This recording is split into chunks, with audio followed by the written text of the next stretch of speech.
교도하시도록 하겠습니다. 형제들아, 내가 당한 일이 도리어 복음 전파의 전진이 된 줄을 너희가 알기를 원하노라. 이러므로 나의 매임이 그리스도 안에서 모든 시위대왕과 그 밖의 모든 사람에게 나타났으니 형제중 다수가 나의 매임으로 말미암아 주 안에서 신뢰함으로 급 없이 하나님의 말씀을 더욱 담대히 전하게 되었느니라. 어떤 이들은 투기와 분쟁으로 어떤 이들은 착한 뜻으로 그리스도를 전파하나니 이들은 내가 복음을 변정하기 위하여 세우심을 받은 줄 알고 사랑으로 하나 그들은 나의 매임에 괴로움을 더하게 할 줄로 생각하여 순수하지 못하게 다툼으로 그리스도를 전파하느니라. 같이 읽겠습니다. 그러면 무엇이냐? 그치로 하나 참으로 하나 무슨 방도로 하든지 전파되는 것은 그리스도니 이로써 나는 기뻐하고 또한 기뻐하리라. 아멘. 할렐루야. 오늘 주님의 크신 뜻 가운데 승리하는 복된 역사가 있기를 주의 이름으로 축원합니다. 오늘도 가정에서 예배드리는 모든 분들도 주의 은혜 가운데 오늘도 복된 한날의 삶을 살 수 있는 은혜의 역사가 있기를 간절히 소망합니다.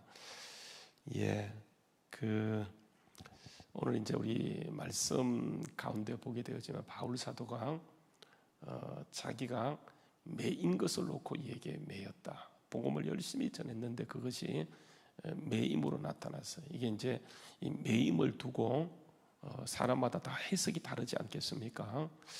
제가 저렇게 계속 고난 당하고 어려움 당하고 한두 번 어려움 당했다. 그러면 그건 우리가 이해할 수 있어요. 그런데 바울 자신도 고백했던 것처럼 40의 하나 감한매를 수없이 맞았어요. 감옥에 들어가는 것은 다반사예요. 어떤 면에서 바울이 감옥에 있는 시간이 더 많다고 얘기할 정도로 감옥은 그의 안방이나 마찬가지일 정도로 여러 가지 어려운 일을 참 많이 당했습니다. 이제 이런 것을 두고 사람마다 이제 해석이 달라지는 거예요. 교회도 마찬가지예요. 바울이 늘 감옥에 갇히고 또 매 맞고 깨어지고 또 그로 인해서 늘 질병을 달고 사니까 진짜 제가 하나님의 사도일까 하는 그런 마음의 생각들이 들지 않겠습니까? 진짜 하나님이 저를 사랑한다고 한다면 그 어려움도 건져 주셔야지 왜 저렇게 그 어려움이 저렇게 늘 지속될까? 그러니까 이런 마음을 갖는 사람들이 성도들 가운데도 교인들 가운데도 이렇게 많아지기 시작했어요. 그래서 이제 이런 문제를 가지고 바울 사도가 이제 같이 이렇게 얘기를 하게 되어져요. 그래서 오늘 말씀에 보게 되면 이런 얘기를 합니다. 형제들아, 내가 당한 일이 도리어 복음 전파의 전진이 된 줄 너희가 알기를 원한다. 그렇게 얘기해요. 여러분, 이제 우리가 살다 보면 이 땅은요, 우리 이미 보았던 것처럼 사단이 공중권세를 잡고 있어요. 그러니까 우리 빌립보서 2장에 보게 되면 예수님이 십자가로 승리하시면서 하늘에 있는 자들, 땅에 있는 자들, 땅 아래 있는 자들을 다 정복하셨어요. 그렇지만 여러분, 여전히 사단은요, 우리가 육을 입고 있는 기간 동안에 그러니까 이 땅에 공중것에 잡고 있기 때문에 우리를 끊임없이 그쪽 세계로 끌고 가기 위해서 이게 이제 계속 애쓰고 있어요. 그래서 여러분, 베드로 같은 사도는 이런 얘기하죠. 근신하라 깨어라, 너희 대적 마귀가 우는 사자같이 돌아다니며 삼킬 자를 찾는다. 그렇게 얘기해요. 그러니까 여러분, 이게 영적 세계를 우리가 이해해야 돼요. 그래서 이 영적 세계를 이해하지 못하면 자꾸 이제 우리가 문제가 생기기 쉽죠. 그래서 이 땅을 살아가지만 이게 고난도 있고요. 그래서 이 고난은 하나님이 우리에게 허락하는 경우도 있어요. 근데 여러분, 하나님 말고 사단이 또 우리의 신앙을 실족시키기 위해서 우리를 어렵게 만드는 경우도 참 많아요. 그래서 갑자기 어떤 풍랑도 일으키고 문제도 일으키고 그게 공중권세 잡은 자의 그 역사예요. 근데 여러분, 이제 이렇게 우리가 고난을 당했을 때 제일 중요한 게 뭐냐 하면 여러분, 이겁니다. 고난의 입구도 있지만은 고난의 출구도 있어요. 그러니까 우리는 고난의 관점에서 모든 걸 봐요. 어렵다, 힘들다. 그러면 그게 붙잡히게 되어져요. 근데 여러분, 이게 제일 중요한 게 뭐냐면 이게 하나님의 뜻이 뭐냐 한 것은 굉장히 중요해요. 그러니까 고난을 벗어날 수 있는 것은 그 고난을 해석하는 거예요. 고난 자체에 목적이 있는 것이 아니고 이 고난을 어떻게 바라보는가, 어떤 영적 의미를 부여하는가, 고난의 해석이 뭐냐, 여러분 이게 굉장히 중요해요. 그래서 이 고난의 그 목적 자체를 여러분 깨닫는 게 아주 중요한데, 여러분 이 고난을 바울 사도는 어떻게 해석하냐 하면 이렇습니다. 보세요. 내가 당한 그 어려움이, 내가 당한 고통이, 지금 바울 사도는 여러분 감옥에 갇혀 있잖아요, 그렇죠? 감옥에 갇혀 있는데 그 내가 당한 그 일이 도리어 뭘 이루었냐면 복음 전파의 진보를 이뤘다. 복음 전파의 전진을 이루었다. 이게 이제 바울이 고난을 접하는 관점이에요. 여러분 이건 너무 중요한 거예요. 그러니까 여러분 고난은 결국은 우리에게 뭡니까? 유익이 되어지는 거예요. 뭐 사단이 하여간 어떻게 역사했던 그 고난이 어떻게 했던, 내가 비록 실수로 왔다 할지라도 그 고난을 가지고 주님의 뜻을 바라보게 되어지면 이 고난은 결국은 시작은 어떨지 몰라도 결국은 끝은요 그 유익을 가져오도록 되어 있어요. 무슨 일인지 마찬가지예요. 왜냐하면 여러분 이 모든 역사 가운데 그러니까 누가 주인이냐 하면 하나님이 주인이기 때문에 그래요. 그러니까 하나님이 역사하고 있어요. 그래서 여러분 이게 고난 자체만 바라보게 되면 사람은요 항상 그렇습니다. 자기 연민에 붙잡혀요. 자기 연민. 그러니까 하나님의 뜻인데 하나님이 역사하고 있는데 그 고난 자체만 봐 자기 연민이에요. 자기가 제일 불쌍해요. 나는 왜 이럴까? 나는 왜 그럴까? 내가 기도를 하는데, 내가 헌금도 하는데, 내가 예배를 드리는데 내가 왜 이런 문제 가운데 있을까? 여러분 이게 뭐냐면 자기 연민의 관점에서 그 고난을 바라보는 거예요.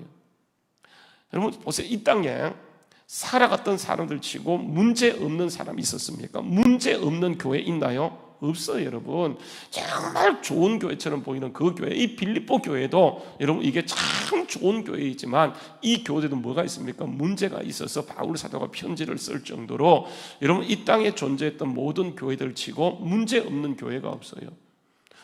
여러분 우리가 알고 있는 그 소아시아 7교회가 있죠, 그죠? 그 요한계시록 2장부터 3장에 보게 되면 이게 이제 소아시아 7교회가 나와요. 그 가운데 칭찬만 받는 교회가 있어요. 칭찬만 받는 교회. 그게 누구입니까? 서문학 교회고 또 한 교회가 있어요. 빌라델피아 교회입니다. 여러분 빌라델피아 교회가, 서문학 교회가 여러분 왜 칭찬만 받습니까? 이게 해석이에요. 그러니까 고난이 없어서 칭찬받는 게 아니라 오히려 다른 것보다 다 고난이 많아요. 그런데 그 고난 가운데 이걸 그 고난을 통해서 고난만 바라보는 것이 아니고 하나님을 바라볼 때 그들이 믿음의 성숙함으로 나가게 돼요. 정말 건강한 교회로 나가게 되어져요. 그래서 그들이 칭찬만 받지 이게 뭐 그 사건만 그래요. 그러니까 여러분 우리가 항상 이 고난 속에 누가 있느냐, 사단이 그것을 가져왔다 할지라도 거기에는 뭐가 있냐면 하나님의 섭리가 있어요. 그래서 여러분 그걸 우리가 그렇게 바라보고 그렇게 접근하는 것이 아주 중요해요. 솔직히 모든 게 다 있는데 한 가지만 없어요. 그죠? 여러분 알고 있는 것처럼 그 광야에서 이스라엘 민족이 40년간 동거하면서 그들이 없는 것 천지, 그러나 다 있습니다. 누가 계세요? 하나님이 계세요. 아무것도 없지만 하나님이 그들을 작정하시고 훈련시키시고 정말 가나안 땅에 진짜 자유인으로 살도록 하기 위해서 훈련의 과정으로 이게 그들을 그래 집어넣은 거예요. 하나님이 능력이 부족해서 이끌다가 실수해서 간 것이 아니고 분명한 목적을 가지고 그 그리를 이끌어갔어요. 왜냐하면 그들이 애굽에 살 때는 완전히 종의 근성으로 가득 차 있어요. 여러분 그 생각과 그 마인드로 가나안 땅에 들어가면 여전히 그들이 완전히 종으로, 신분은 자율인데 그들이 거기에서 종으로 살 수 있기 때문에 완전히 노예 근성을 털어내기 위해서 그들에게 반드시 거쳐야 할 과정이 뭐냐면 이게 광야이고 고난의 과정이었는데, 그리고 그 고난을 그들 홀로 둔 것이 아니고 하나님이 친히 함께 가시고 그 고난 가운데 하나님이 임재해 계세요. 그래서 여러분 이스라엘 민족 역사 가운데 가장 풍족할 때가 언제냐? 애굽에서가 아니에요. 가나안 땅에서가 아니에요. 언제입니까? 이게 광야 때예요. 광야 때. 큰 풍족해서 고기요, 입에 냄새가 맡기 아무 일도 하지 않고 정말 입에 냄새가 맡기 싫을 정도로 고기를 공급해 줬고, 그들이 입만 벌리면 하나님이 다 공급해 주셨어요. 근데 여러분, 그것은 몰라요. 당장 그들이 원하는 것이 없다고 해서 뭐 파도 없다, 부추도 없다, 수박도 없다, 참외도 없다, 뭣도 없다라고 얘기하면서 뭐 정력 타령을 왜 합니까? 거기서 그게 영원한 것도 아니에요. 잠시 잠깐입니다. 하나님이 그들을 이끌고 정말 가나안 땅에 들어가게 해서 하나님이 계산했던 시간은 1년이에요. 1년. 그러니까 1년에서 안 되니까 2년, 나중에 안 되니까 하나님이 아예 그냥 그 사람들을 죽이기 위해서 40년을 들어서 그 출애굽 세대는 거의 다 죽어요. 두 사람, 여호수아와 갈렙을 제껴놓고는요 다 죽어요. 그리고 그들이 죽었을 때 이게 끝나고 이게 가나안 땅 열리면서 그 가나안 땅에 들어가게 되어져요. 여러분, 우리가 살아가는 이 모든 것 가운데 고난 있어요. 인정합니다. 그런데 여러분, 그게 누가 계시냐 하면 하나님이 계시는데 우리가 하나님을 바라보지 못해요. 왜 그러냐 하면 하나님이 안 계신 것이 하나님이 분명히 계시는데 이게 자기 연민에 붙잡혀 있어요. 자기가 제일 불쌍하대. 나는 왜 이래야 돼? 하나님이 분명한 뜻을 가지고 이끌어가고 있는데 그것을 이해하지 못하니까 항상 이 고난의 관점에서 하나님을 바라보지 못하고 자기가 안타까운 거예요. 이런 바울 사도는 보세요. 우리보다 훨씬 더 고난을 많이 겪었어요. 정말 그는 뭐 복음 전하다가 특별한 잘못도 없어요. 복음 전하는 일 때문에 여러분 감옥을 안방 드나지도 들었어요. 매맞기를요. 정말 이게 진짜 질병이 그냥 생길 정도로 매맞는 것이 완전히 다반사가 되었어요. 그런데 여러분, 그것을 어떻게 바라보냐면 이걸 고난 자체를 바라보는 것이 아니고 하나님의 뜻으로 바라봐요. 하나님의 뜻. 그래서 저는 보게 되면 이렇게 얘기하죠. 그죠? 형제들, 내가 당한 일이 도리어 뭘 이루었다고요? 복음의 진보, 복음의 전진을 이루었다고 하는 거예요. 근데 그 구체적인 거 들어가게 되면 이리 보세요.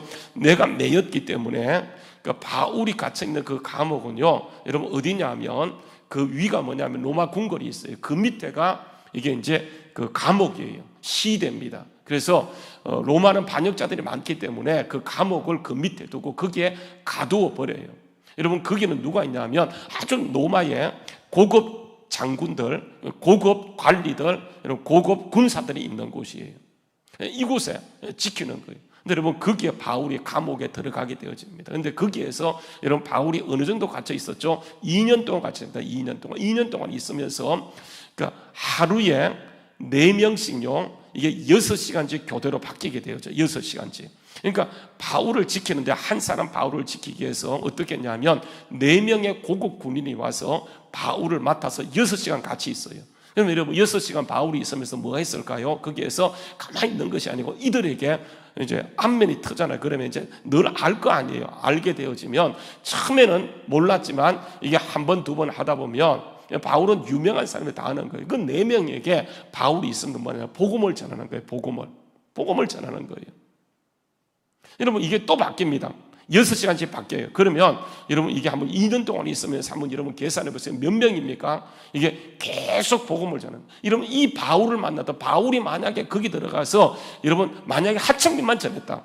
효과가 없어요. 그런데 여러분 그 바울은 군대, 그 로마는 군인 조직 사이였기 때문에 군사가 정권하는 다스리는 그런 곳이었기 때문에 여러분 그 군인은 거기에서 나중에 고급 백부장, 나중에는 뭐라고 할까요? 총독으로 가는 케이스였기 때문에 여러분 이들이 바울의 복음은 강력하기 때문에 이제 이 복음이 들어가서 처음에는 거부하지만 복음은 생명이 있기 때문에 그 속에 들어가서 이게 생각을 지배하기 시작해요. 그래서 여러분 이게 서서히 무너지면서 나중에요 300년 후에 정확하게 250년 후에는 로마가 보세요 기독교를 공인하게 되어지고 나중에 국교로 삼는 그 초석이 뭐냐면 이거예요. 하나님은 이런 교회 가운데 역사하고 있는데 우리는 정말 하나님의 뜻은 바라보지 못하고 당장 그 사건만 바라보다가 원망이에요. 불평이에요. 그래서 여러분 마귀에게 주도권을 내줘 버리는 것을 우리가 보게 되어지잖아요. 그런데 바울은 보세요. 그 상황에서 이걸 어떻게 바라보냐면 하나님의 뜻의 관점에서 바라봐요. 그래서 저는 보게 되면 이렇게 얘기하죠. 바울이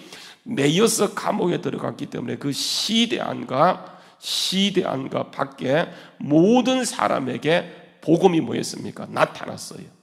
만약에 바울이 감옥에 갇히지 않아도 나타날 수 없는데 이게요 복음이 거기에서 드러나게 되어져요. 여러분 그래서 우리 사도행전 요 사건을요 사도행전에서 뭐라고 기록하고 있냐면 보세요. 사도행전 28장 말씀에 가서 보시게 되어지면 사도행전 28장요 30절 31절인데 이렇게 얘기합니다. 여러분 이게 이제 바울이 그 로마 감옥에 갇혀 있는 모습을 이렇게 표현하고 있는데, 바울이 온 이태에요 2년이죠. 2년을 자기 셋집에 머물면서, 여러분 이 셋집은 로마 감옥인데 이렇게 모범 이렇게 죄수들에게는 이 사람을 어떻게 했냐면, 이게 이제 그 셋집이에요. 그러니까 감옥은 감옥인데 거기에 돈을 내면 사람들을 자유롭게 만날 수 있는 그런 전세, 이게 바깥에 있는 게 로마 감옥 속에 있는 이게 감옥인데 하나의 그런 거예요. 여러분 이러기 때문에 바울에게 뭐가 필요하면 돈이 필요한 거예요. 감옥에 완전히 갇혀버리면 사람을 못 만나지만 그 감옥 가운데 등급이 있잖아요. 그 등급 가운데 이게 이제 어느 정도 일정간의 돈을 내게 되어지면 이게 거기에서도 이 사람들에게 사람들을 자유롭게 만날 수 있는 것이 뭐냐면 이게 시대 안에 특별 이렇게 감옥이에요. 그 바울이 거기 갇혀요.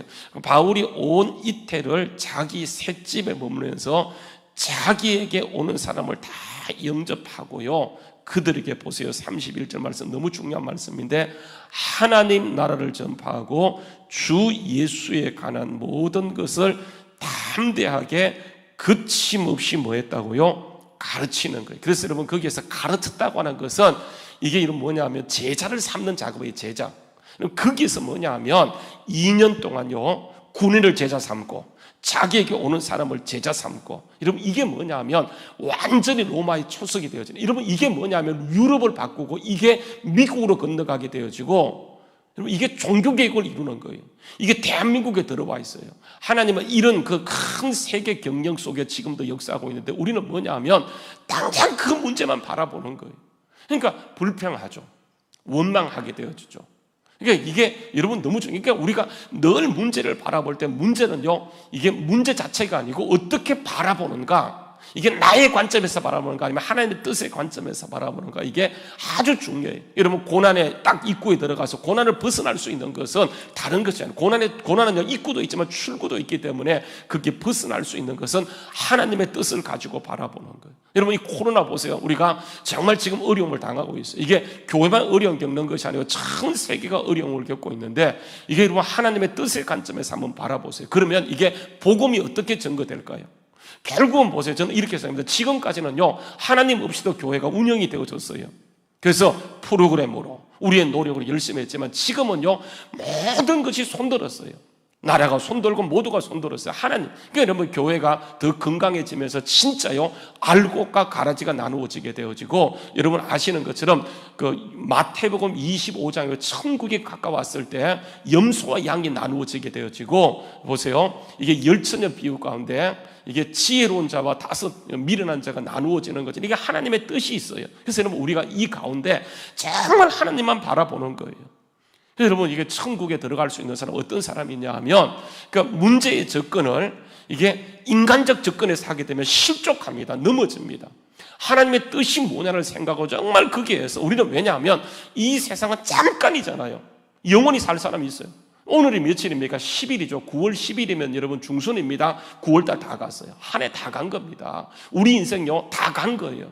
하나님이 우리를 이 땅에 허락하시고 구원을 주시고 정말 이런 모든 것은 저 천국에서 영원히 살고 왕노릇하기 위해서 이 땅을 천국을 준비하는 단계로 뒀는데, 우리는 어떠냐면 이 땅의 관점에서 천국을 바라봐요. 그러다 보니까 천국을 잊어버렸어요. 그러니까 타협해요. 이 땅이 다인 줄 알아요. 잠깐입니다 여러분. 진짜 순식간에 지나가요. 그래서 우리는 늘 천국을 바라며 천국을 사모해야 되는데, 여러분 이 사실을 잊어먹고요 마치 이 세상밖에 없는 것처럼 살기 때문에 우리가요 완전히 영적인 것을 잃어버렸어요. 그래서 여러분 보게 되면 바울 사도는 이런 얘기합니다. 본문 말씀에 다시 한번 돌아가서 보게 되어지면 이렇게 얘기합니다. 그의 매임이 이렇게 온 시대 뜰에 이렇게 나타나게 되어지면서, 여러분 14절 말씀입니다. 그래서 보세요 18절 말씀에 가서 보게 되어지면 끝에 보세요. 바울이 뭐라고 얘기하냐. 그가 매였지만 18절 끝에 말씀 보세요. 나는 기뻐하고 또한 기뻐하리로다. 나는 기뻐하고 또한 기뻐하리로다. 왜냐하면 나는 매였지만 복음은 매이지 않았어요. 복음은요 자기가 매임으로 더 강력하게 드러났어요. 바울의 유일한 소망이 뭐냐면 이 땅에 복음을 전하는 것인데, 자기가 감옥에 들어간 것이 오히려 복음 전하는데 완전히 걸림될 줄 아는데, 그가 복음 전하기 위해서 감옥에 들어갔는데 감옥에 들어갔더니 이게 오히려 더 강력하게 복음이 전거되었어요. 그래서 저는 보게 되면 이렇게 얘기하죠. 14절 말씀에 보게 되면 형제 중 다수가 나의 매임으로 말미암아 주 안에서 신뢰함으로 급없이, 바울이 혼자 했던 것을, 그죠? 이게 바울이 감옥에 갇히게 되어지니까 사람들이 어떻게 하냐 하면 그들이요 담대해져서 주 안에서 주님을 신뢰하고 급없이 하나님의 말씀을 더욱 담대히 전하게 되어졌어요.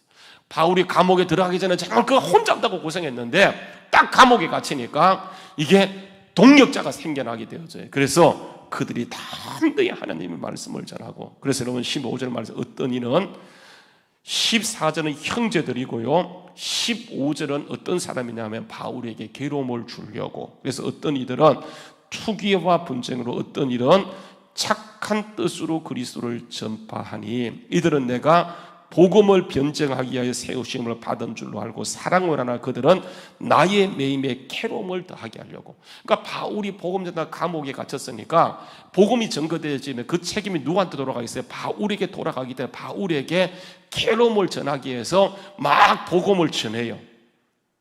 그래서 뭐라고 얘기합니까? 17절 말씀 보세요. 이렇게 얘기합니다. 17절 말씀요, 그들은 나의 매임으로 말미암아 괴로움을 더하게 할 줄로 생각하여 순수하지 못하게 다툼으로 그리스도를 전파해. 그런데 여러분 보세요. 18절 말씀, 그러면 무엇이냐? 그치려로 하나 참으로 하나 무슨 방도로 하든지 전파되는 것은 누구예요? 누가 증거되는 거예요? 그래서 여러분 예수예요. 그래서 뭐라 하면 나는 기뻐하고 또한 기뻐하리로다. 결국은요, 우리가 어려움이 시작에는 입구였는데 출구에 가서 보니까 이게요 정말 하나님의 역사를 이루고 하나님의 복음의 전지를 이루고 진보를 이루었기 때문에 결국은 이래도 저래도 누가 영광 받는 게 하나님이 영광 받도록 되어 있어요. 그래서 우리가 이 사실을 기억하고 날마다 기뻐하고 기뻐하게 될 때 전파된, 나는 갇혔지만 복음의 진보는 더 강력하게 나타나. 여러분 거기에 하나님의 뜻이 있어요. 오늘 이 시간 우리가 당한 일들, 여러분 무슨 자리에 있습니까? 어떤 위치에 있어요? 여러분 거기에 하나님이 계시고 하나님의 영광을 드러내고자 하나님의 진보를 이루고자 정말 우리를 거기 두셨다는 사실을 기억하고, 여러분 거기에서 고난을 바라봤던 것, 나를 바라보고 연민의 정에 붙잡혀서 정말 내가 제일 불쌍하다고 생각했던 것, 여러분 그거 아니에요. 하나님이 무슨 할 일이 없어도 우리를 뭐 거기 두셨겠습니까? 하나님 분명히 뜻이 있음을 믿고 하나님의 뜻의 관점에서 하나님을 바라볼 때, 여러분 그 고난은 들어왔지만 반드시 출구에서 벗어나게 하시고 그 모든 과정을 통해 하나님의 영광을 이루도록 되어 있더라고 하는 거예요. 오늘 여러분 우리가 무슨 자리에 있든지 오늘도 하나님의 뜻을 붙잡고 하나님을 바라봄으로 하나님의 영광을 드러낼 수 있는, 그래서 여러분 이 고백이 우리의 고백이 되길 바랍니다. 한번 따라서 나는 기뻐하고 또한 기뻐하리라. 여러분 다시요, 따라서 하세요. 나는 기뻐하고 또한 기뻐하리라. 자, 한번 다시 한번 선포합니다. 시작. 나는 기뻐하고 또한 기뻐하리라. 다시 한번, 자 시작. 나는 기뻐하고 또한 기뻐하리라. 왜요? 고난이 뭘 이루었어요? 결국은 나중에 가서 보면 그게 하나님의 영광을 더 잘되게 했어요. 시작은 어려움이었는데 벗어날 때 보니까 이게 완전히 부귀 영광, 하나님이 정말 형통함이 드러나기 때문에 여러분, 그래서 항상 우리가 하나님의 뜻의 관점에서 바라보게 되어질 때 하나님은 거기에서도 강력하게 일하시고, 나중되었는데 나중에 보면 먼저 되는 은혜, 여러분 이게 하나님의 역사예요. 다윗이 보세요. 그가 쫓겨가지만 이해하지 못했어요. 하나님의 섭리는 우리와 완전히 달라요. 여러분 그 이사야에서 보게 되면, 여러분 이사야 55장에 한번 가세요. 이사야 55장 말씀이에요. 이사야 55장의 말씀에 보게 되면 이렇게 얘기합니다. 이사야 55장요 8절 말씀에 보게 되면 이렇게 합니다. 이사야 55장 8절 9절 말씀이에요. 이사야 55장 8절 9절 말씀입니다.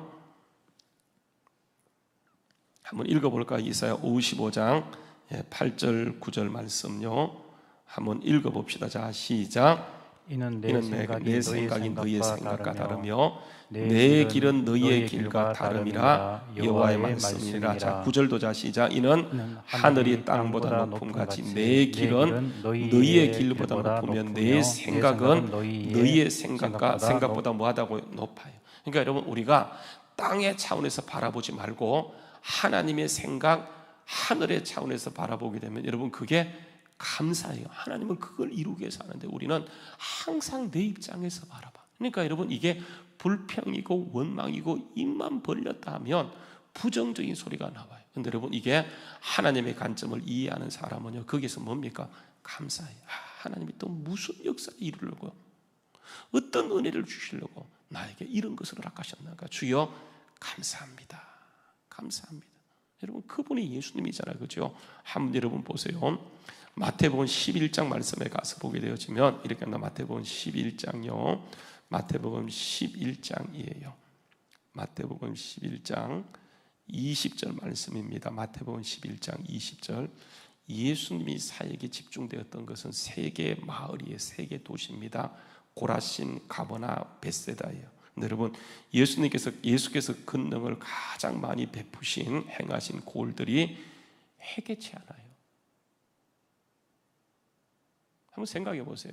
다른 분도 아니고 예수님이 오셔서 표적으로 삼고 집중해서 거기에 복음을 전했는데 그들이요, 복음을 전한 결과가 뭐냐 하면 완악함이에요. 그래서 예수께서 권능을 가장 많이 행하신 골들이 회개치 아니하므로 그때 예수님이 정말 이게 섭섭해져요. 그래서 책망으로 드러나죠. 그죠? 화 있을진저 고라스나, 화 있을진저 벳사다야, 너희에게서 행한 모든 권능을 저 이방 땅 두로와 시돈에서 행하였더라면 그들이 벌써 베옷을 입고 저희 앉아 회개하였으리라.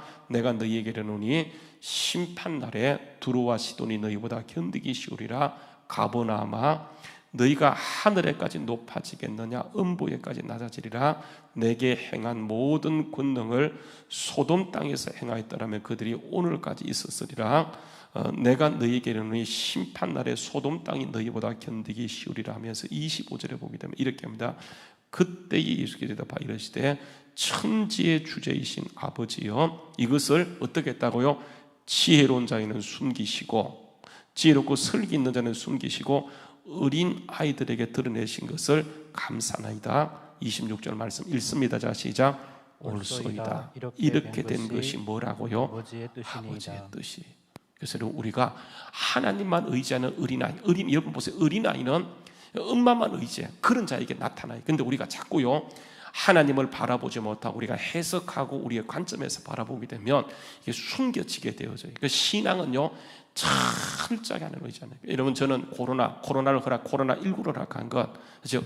하나님만 바라보도록 하는 것, 정말 주님밖에 없다는 그 원초적인 그 신앙을 다시 우리에게 심어주기 위해서 허락하셨다는 사실을 다시 한번, 하나님의 뜻이 만약에 그것이라고 한다면 하나님만 바라보게 되어지만, 이것이 끝났을 때 하나님께서는 출구에 도착했을 때 완전히 먼저 된 자 나중 되어지고 나중 된 자 먼저 되는 은혜가 있음을 믿고 끝까지 하나님만 바라보는 우리 모두 될 수 있기를 주의 이름으로 축원합니다. 한번 따라서 하세요. 나는 기뻐하고 또한 기뻐하리라.